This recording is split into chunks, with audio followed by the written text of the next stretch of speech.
Para muchos es diversión, para otros es trabajo. La industria del gaming Sí, es terrible lo que ha crecido post lo pandemia. que ha crecido en la Sí, pandemia misma y sí, post sí, sí, sí, pandemia, sí. impresionante. Pandemia misma, sí. En 2020 cerró con un valor de alrededor de 175.000 millones de dólares, con más de 3.000 millones de consumidores en el Sí. mundo. Realmente, cuando uno empieza a mirar, no solamente a jugar el jueguito, detrás de eso hay un montón de cosas. La economía del conocimiento. Por ejemplo. Santa Fe también aporta mucho a eso. Pero fíjate vos lo interesante, el gran caudal de dinero que genera, donde mucha gente labura y vende sus conocimientos al mundo, Sí. ¿no? También pensaba en lo que genera el juego mismo, ¿no? En esto de jugar los grandes torneos que se arman, Sí. ¿no? La gran pregunta es, ¿una persona puede vivir de esto? ¿Mm? Wow. Se lo vamos a preguntar a Nicolás Brandoni, que es experto en comunicación digital, para que nos introduzca en este mundo fantástico, extraordinario. ¿Cómo andás, Nicolás? Buenas tardes. Martín Esperati y todo el equipo de Un Día Perfecto aquí en Solplay. Hola, ¿qué tal? Martín y equipo, ¿cómo están? Yo muy bien. Gracias por estar, por habernos esperado. Contanos, Nicolás, estuve viendo algunos artículos, me sirvo del artículo que escribió el señor Matías Ortega para Ámbito. Realmente esta industria multimillonaria, y el sueño, ¿no?, de muchas personas de vivir de los videojuegos, ¿no? Contame un poquito eso.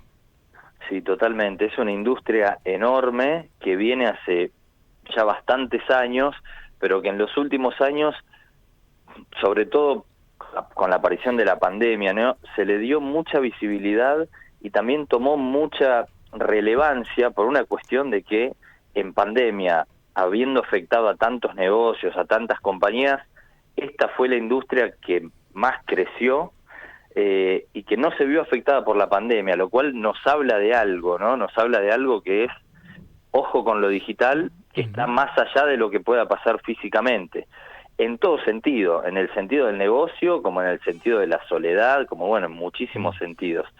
Y si entramos dentro de lo que es el gaming, hay muchísimas variables y muchísimas capas que tenés. Estamos hablando de una industria que es una industria de más de 200.000 millones de dólares, que superó a la industria cinematográfica, y que Perdón, dentro, Nicolás, sí, ¿superó a la industria del cine? superó a la industria del cine, exactamente. Fuerte, ¿eh?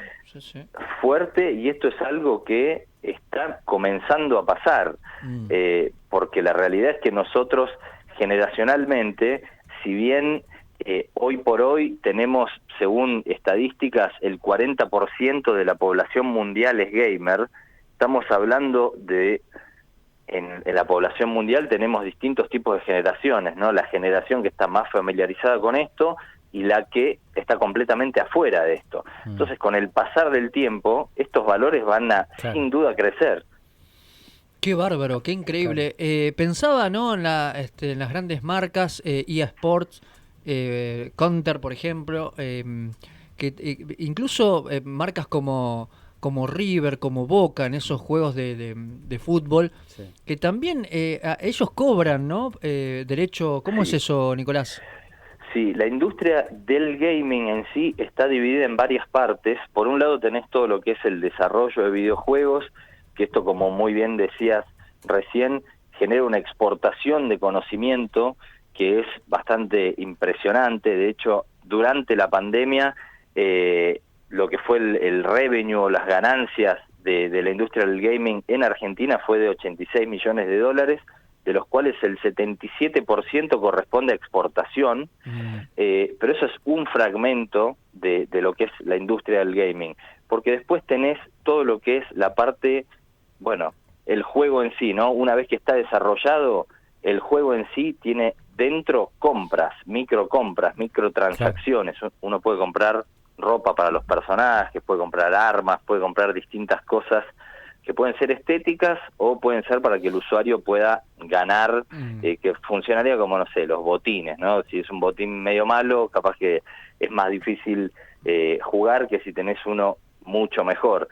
Eh, Y después, saliendo de la parte de lo que es el gaming en sí, que es como más la parte más recreativa, si querés, tenés lo que son los eSports, que son los deportes electrónicos.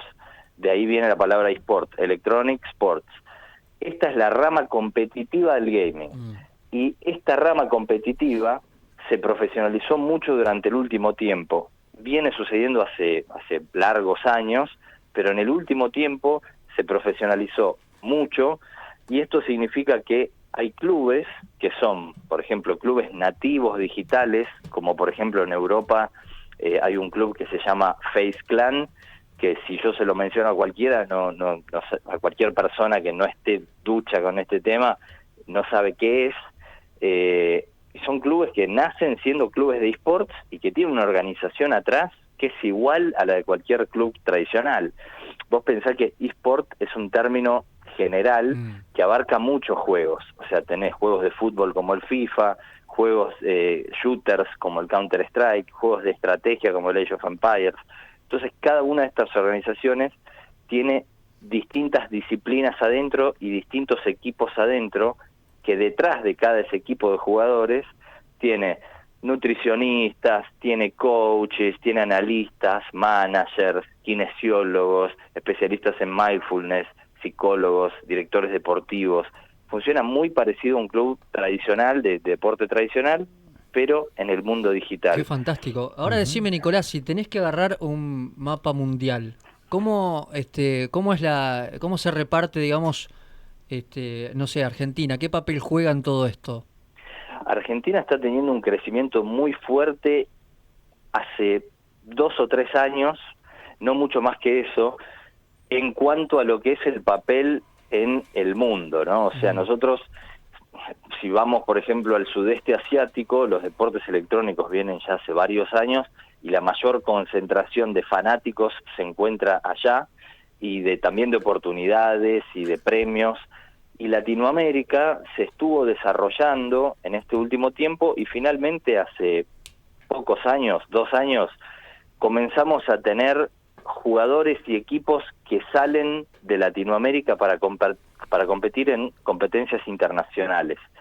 En este mundo no es como, por ejemplo, haciendo una comparativa con el fútbol, que tenés la FIFA que regula todo. No, en este mundo hay distintas organizaciones de distintos lugares del mundo que hacen torneos, que son torneos masivos, y cada uno de estos torneos puede ser hecho por una organización china, por ejemplo, y hay un prize pool o un premio de $40 millones, estoy hablando de un caso real, en un juego que se llama Dota. Entonces, al nosotros, digamos, ese tipo de oportunidades no surgen en Latinoamérica en general, surgen en Asia, en Estados Unidos, en Europa, y en este último tiempo surgieron varias organizaciones locales que permiten clasificar a esos torneos de afuera. Entonces estamos poco a poco ganando mucha tracción en lo que es el mercado internacional, hablando en lo deportivo. Bueno, se relame a FIP, ¿no? En estos torneos internacionales. ¿no? Totalmente. Sí, hay que ver ahí porque también puede haber mucho intercambio de Bitcoin, ¿no? Sí, bueno, de hecho, claro, uno de los casos más relevantes o que dieron más visibilidad a todo esto fue el de Thiago, se llama King, que bueno, jugó en un torneo de Fortnite en el año 2019 y quedó en el 5º puesto, y el premio fueron $900.000. Bueno, cuando llegó, efectivamente la FIP hizo lo suyo, pero bueno, estamos hablando de $900.000 de premio, y en este caso, que es un juego que se llama Fortnite, él estaba jugando solo, o sea, el premio fue enteramente para él. Después tenés otros juegos, como el Counter-Strike, que se juega de A5, el equipo es de A5, y bueno, y así hay distintos juegos. Pero, por otro lado, algo muy interesante, en el último tiempo también, los clubes tradicionales empezaron a meterse en este mundo. Estamos hablando de el PSG, el Milan, en el caso acá de Argentina, Boca, River, en México, el Chivas, son clubes tradicionales que abren su rama de eSport y no precisamente de fútbol. Por ejemplo, River tiene su equipo de Counter-Strike, de League of Legends, y está bajo el nombre o el escudo de River. ¿Sabés qué me llamó la atención, Nicolás? Sí. Vos mencionaste, le está ganando a la industria del cine. Y quiero conectar, porque no solamente se trata de juego, se trata de mirar también, ¿no? Y aparece Twitch en todo esto también, donde es la plataforma donde miran cómo se juega. ¿Es así? Juega otro. Totalmente, sí, porque esa es otra de las ramas dentro del gaming y de los esports, que es la transmisión de los contenidos. Los torneos funcionan igual que un torneo de un deporte tradicional. Juegan 2 equipos, se hace una transmisión, hay locutores, claro, que en este mundo se llaman casters, y se relata la partida en vivo, pero con una diferencia, que en el fútbol la transmisión sigue a la pelota, y en esto, por ejemplo, el Counter-Strike, son 10 jugadores repartidos en un mapa y sucede acción en distintos lugares del mapa. Entonces hay camarógrafos dentro del juego y hay directores de cámara del juego que van detectando cuáles son los mejores momentos y se lo van mostrando a la audiencia. Es mucho más complejo. O las competencias de LOL también, ¿no, Nico? Totalmente, sí, o las competencias de LOL, donde pasa también algo parecido. Este rol en los esports se llama Observer, que es el camarógrafo dentro del juego. Nico, a mí me gustaría si le podés explicar también a las familias, porque es después, bueno, vos lo mencionaste, que obviamente en pandemia y post-pandemia es una industria que ha crecido mucho, pero sobre todo con esta nueva generación, podemos decirle, de adolescentes que ocupan más tiempo en una pantalla que en, podemos decir, la naturaleza misma, el espacio libre, el salir a la plaza y demás. Pero por ahí hay algunos papás que son un poco reticentes a eso y que por ahí no entienden de qué va la cosa. Hay chicos que lo hacen por diversión, otros por moda, pero sin embargo hay chicos también que han llegado a competir y es parte también de un entrenamiento. No quiere decir, digamos, que todos los que jueguen a la Play van a terminar en una competencia internacional y van a ganar, como decías, como Tiago, $900.000. Pero para explicar un poco a los papás de qué va la cosa, digamos, y también el tiempo que están usando frente a la pantalla.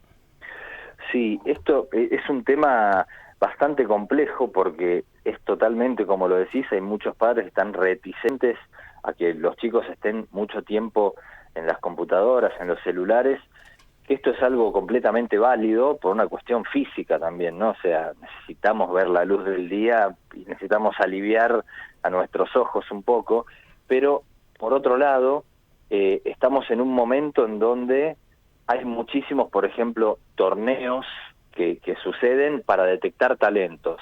Entonces, de golpe, si vos estás cortando que tu hijo o tu hija juegue porque decís, no, ponete a estudiar, hacé esto, salí de acá, andá a socializar, capaz que le estás limitando un montón de posibilidades de que se profesionalice en un juego. Por otro lado, también siga con sus tareas sociales, por decirlo de alguna manera. No son tareas sociales, con sus amigos, que hoy por hoy yo puedo estar acá jugando con un amigo mío que vive en Formosa y de golpe es mi mejor amigo y no lo vi nunca cara a cara, pero juego, hablo, es mi compañero de equipo, nos entendemos bien, y de golpe si mi papá me saca de eso, y capaz que me está generando incluso un daño por no entender mi mundo, ¿no? Entonces mi sugerencia es, obviamente, no dejar que los chicos hagan cualquier cosa, pero sí tratar de entrar un poco, entender el mundo, a qué están jugando, cuáles son los torneos. Por ejemplo, hay un montón de universidades hoy por hoy, la UADE, la UCA, la UTN, DITELA, que tienen selecciones oficiales de esports, de League of Legends, por ejemplo. Entonces estamos hablando de algo que si uno lo quiere tomar en serio, lo puede tomar en serio. Yo creo que el hecho de estar reticentes a siquiera conocer el tema es algo negativo. Nicolás, sí. Discúlpame, yo te interrumpo como Pedro Picapiedra de la mesa. Y aparte Pedro Picapiedra también, papá. Sería Pablo Mármol. Claro, pues yo soy Pablo Mármol. Pero tengo también, o sea, yo te veo, por ejemplo, vamos a superar, estamos hablando en broma, pero te veo a vos como mi enemigo. Entonces después, ¿por qué? Porque quiero sacar al niño de ahí. Claro, y porque no usted puedo. es padre y le pasan estas No, situaciones. aparte quiero que corra, que mueva el cuerpo. Pero es verdad también que también he podido ver, por ejemplo, juegos, y creo que lo comenté acá una vez, como el Skyline, que es de construcción de ciudades, o el mismo Minecraft. Y por ahí yo creo que, y te pregunto a vos si sos desarrollador o si estás en el tema, porque la verdad es que lo vi en su momento cuando vi a mis hijastros jugar a esto, que era otra cosa también. Y la pregunta es si la educación institucional argentina, por ejemplo, o alguna experiencia mundial está incorporando los juegos a la materia o a la forma de aprendizaje. Porque yo lo que vi con este juego, que es creado por una, creo que es finlandesa la chica, y vi explicar la idea de que si uno tiene un ideal de ciudad, aunque lo construya virtualmente, va a poder saber mejor qué es lo que quiere para su propia ciudad. Si están trabajando sobre eso, porque por ejemplo ahí era, bueno, si yo pongo un hospital acá o si yo pongo el desagüe muy cerca de la ciudad voy a tener mayores enfermos, y si le saco algo a la ciudad se te quejan y te piden que le bajes los impuestos, etcétera. Digamos, situaciones de lo virtual que lo podés asimilar con pero lo es fantástico. Y la pregunta es si conoces experiencia o si te parece que estamos lejos, que institucionalmente la educación, por ejemplo, argentina, tradicional, en vez de, digamos, tomarte como enemigo, diga, bueno, al enemigo lo quiero cerca, vamos a ver qué podemos hacer con todo esto que ya está. Es imposible de ir contra esta corriente. Totalmente, está buenísimo lo que decís. De hecho, nosotros hablamos bastante con distintas instituciones políticas para llevar adelante proyectos de este estilo, de educación tecnológica, en donde se les enseña a los chicos a través de los videojuegos. Claro. Como bien mencionabas, el Minecraft, por ejemplo, te puede enseñar ciertas cosas que van muy cercanas a la ingeniería, por ejemplo. Es el desarrollo de sistemas que funcionan, que si toco esto pasa tal cosa. O el City Skyline, que también, cómo se maneja una ciudad, administración. Age of Empires, historia, ¿qué pasó? Age of Empires habla realmente de historia, como el Assassin's Creed, que es un juego de ficción, pero basado en hechos históricos reales, en donde vos sos el protagonista y estás viviendo lo que pasó en esa época. Y la verdad es que están siendo muy receptivas las instituciones políticas, y yo creo que es un muy buen camino, que es el mejor camino, diría, es tratar de llegar de esta manera, que es el lenguaje que usan hoy los chicos. Entienden, de hecho, por poner un caso, mi caso personal, yo me crié con los videojuegos cuando tenía que comprar el videojuego físico y ponerlo en la computadora, y era mayormente en inglés, y yo nunca estudié inglés y aprendí inglés con los videojuegos, y hoy me encuentro hablando con inversores de Estados Unidos en inglés. Y en el fondo yo sé que todo esto lo aprendí gracias a tratar de entender a los videojuegos. Es un caso similar, no igual, porque ahora está mucho más desarrollado, pero sí, sin duda tiene muchos beneficios para lo educativo. Como experto en comunicación digital, Nicolás, te pregunto, ¿qué edad tenés? Yo tengo 33 años. 33. Entiendo que los sub-30 ven poca tele. ¿Hacia dónde vamos? Y radio ni hablar. Mira, justo está buenísimo también lo que decís, porque yo tengo fundé un canal hace 3 años, que se llama Peak Studios, que es un concepto similar a la televisión, pero por las plataformas que miran los chicos hoy, que es Twitch, YouTube, depende del país, ¿no? Pero en nuestro país es Twitch y YouTube.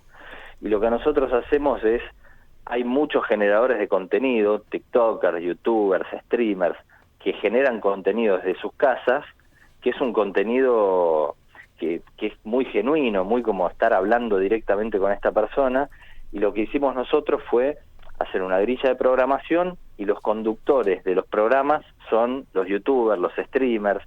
Entonces, es un poco entrar en el mundo que les gusta a los jóvenes, ¿no? Que es el hecho de, oye, el aspiracional no es como era antes, que vos veías a Marcelo Tinelli y lo veías lejos. Vos decís, me encantaría, pero qué difícil.